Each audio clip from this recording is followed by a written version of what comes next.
Hey everybody, welcome back to the channel. My name is Jason and the channel is The Everyday Card Collector. Today I figured I'd go through some of my black and white cards.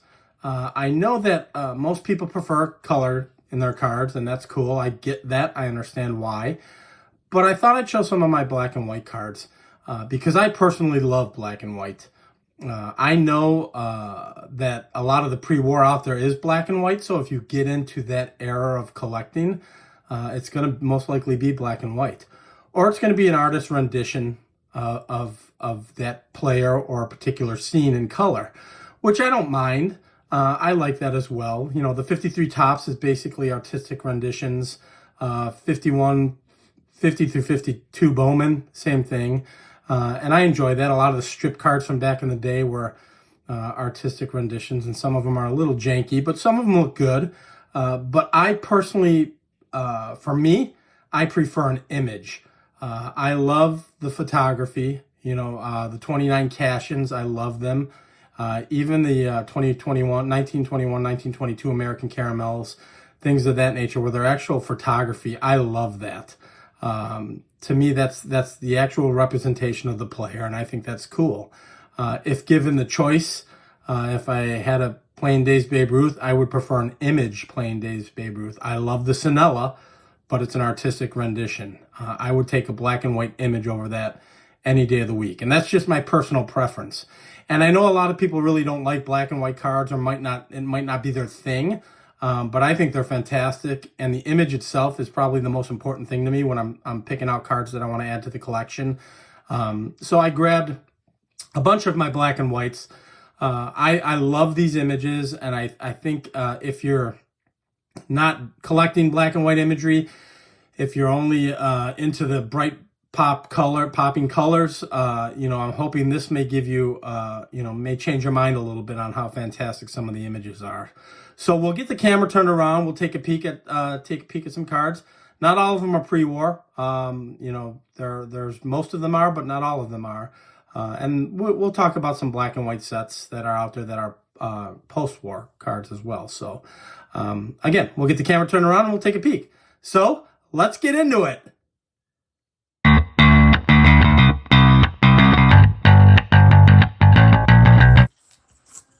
All right, guys, so I just wanted to show a couple of my black and white items. Most of them are pre-war. There is two that are not.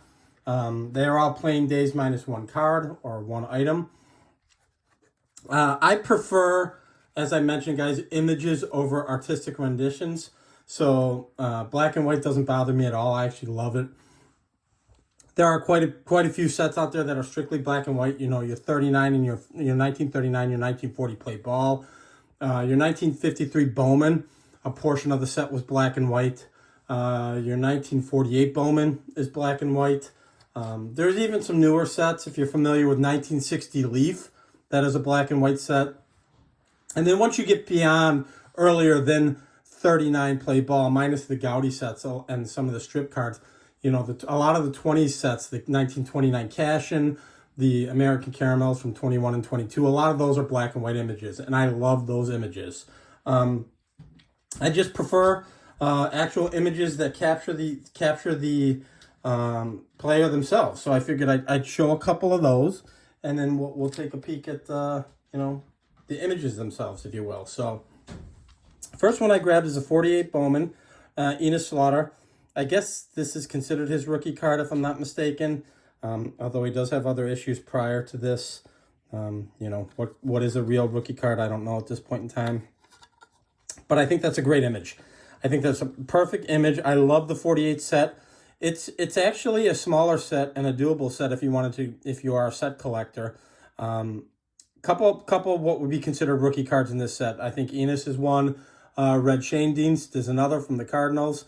Stan Musial is another, Yogi Berra, and Warren Spahn. I think those are the big rookie cards, if I remember properly, out of this set. Just a fantastic image, though.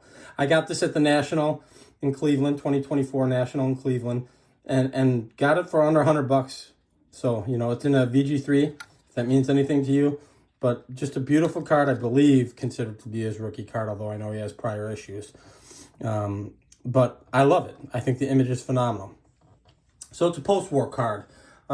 This next card is a post-war card. Well, actually, I'll go with the smaller cards first. So now we're getting into a little pre-war. I love the Goudey wide pens. They're blank backs. There's 36 and 37 Goudey wide pens, depending on when it was issued and what player you're looking for. So this is my 37. Luke Appling. I bought this ungraded and got it graded, and that is just an awesome image. I collect Luke, being with the White Sox. He played his whole career with the White Sox. So anytime I see his cards, if I get the opportunity, I'll go ahead and they're a priority on my list. Blank back, as you can see here, but just a gorgeous image. Beautiful image, guys. And these, I've said a couple times on the channel, I got them for under $40, each of them. Might have been under $35. I can't remember exactly. I have to look it up. But the second one I purchased with that, Ducky Medwig, Hall of Famer for the Cardinals and a couple other teams, but predominantly known for the Cardinals. This is the 36 Goudey, where Appling was the 37 Goudey wide pen. And I just think that image is phenomenal. He doesn't have a ton of issues. He's got the 38 Goudey, I guess you'd call that the big head, the cartoonish kind of card with the larger head of the player. And he's got this, and then he's got a couple earlier issues. I know he's on a couple of the Wheatie boxes from the 30s. But this is a player I'm always interested in picking up, the last National Leaguer to hit for the Triple Crown.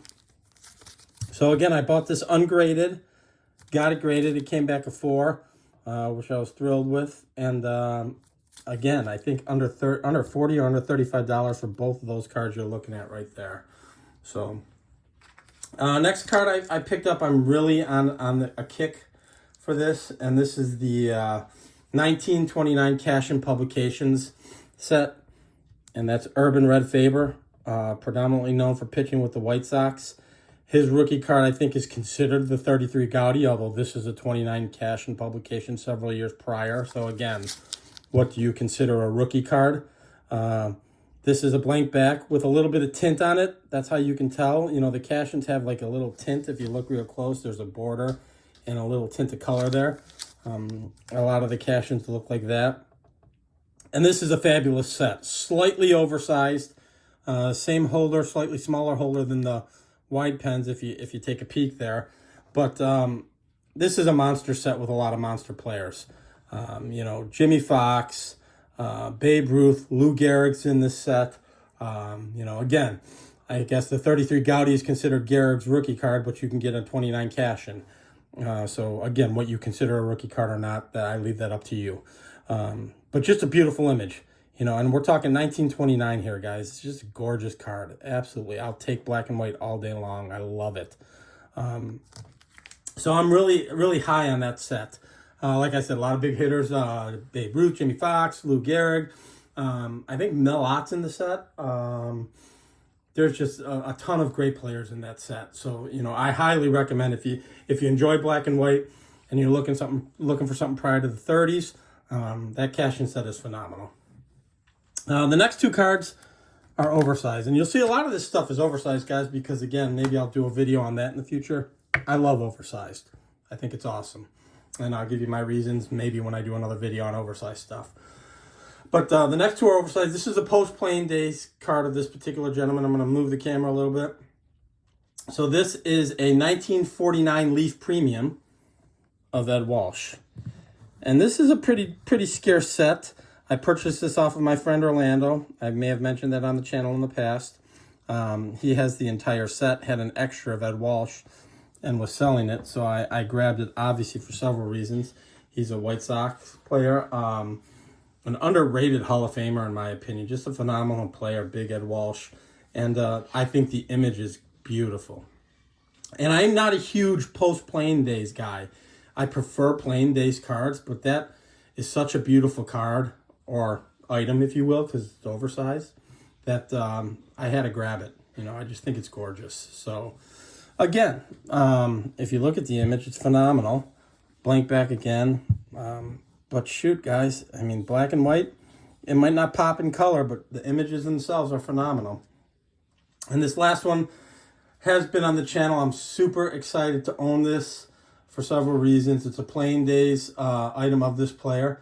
It's the 1936 R11 Premium of Dizzy Dean. And it's big enough where I'm adjusting the camera to try and get you the whole slab there, guys. But look at that image. It's phenomenal. Very similar image to the 33 and 34 Gaudi's. The 33 is considered his rookie card. Again, this is the 36. He does have other issues. So the 33, I think it's Gold Flower, another. There's a couple other issues that Dizzy has. He's got a Rice Sticks issue, which is a real scarce card that John Mangini has shown on his channel. But look at that image. It's phenomenal. And similar image to the 33, 34 Gaudi. Those images are just head on, as this is almost like a side profile. But his uniform and his mitt I just think that is such a great image. Part of the Gas House gang, so me being a Cardinals fan, that's huge for me. I just think it's a beautiful, beautiful item. So I kind of just wanted to show a couple of my black and white items. You know, if black and white is not your thing, maybe this will kind of turn you a little bit. You know, if you look at some of these images, and there are so many beautiful images out there of other players besides the ones I'm showing, I highly recommend dipping your toe into it and taking a peek. Again, a lot of it is pre-war, but if you don't want to go that far back, you know, you've got the 48 Bowman set. As I mentioned earlier, 1960 Leaf is a black and white set and has some fantastic images on it. I've actually got one on my want list on eBay right now, so there's a lot of options out there. I'm not saying that you only have to collect black and white. Obviously, I love the pop of color as well, but I certainly don't shy away from these because there is no color in them. So I just wanted to show a few, kind of get my opinion out there on that. I hope you guys enjoyed this. If you do kind of like this kind of content, please feel free to like and subscribe. And we'll talk on the next video, guys. Thanks for jumping on, everybody. Bye-bye.